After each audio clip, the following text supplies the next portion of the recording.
অনেকে আমাকে বলে থাকে, এত লেখাপড়া করে কি হয়েছে, লেখাপড়া তো খুব করলা, তারপরে এ কাজ করছো।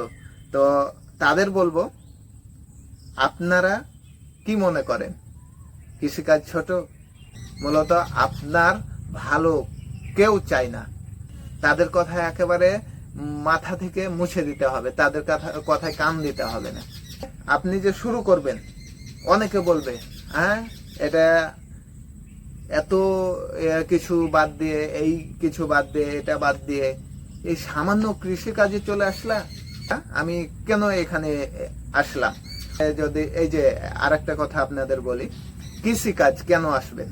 আপনি নিজে টাকা উৎপাদন অর্থাৎ টাকা ইনকাম করে দেখান, সেই টাকাটা কিন্তু ইনকাম তাকে করতে হয় না।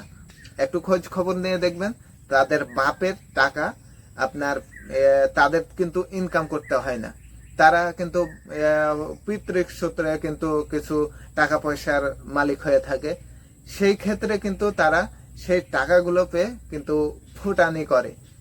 এখানে কৃষি কাজকে অনেকে ছোট করে দেখেন। আসলে কি কৃষি কাজ ছোট?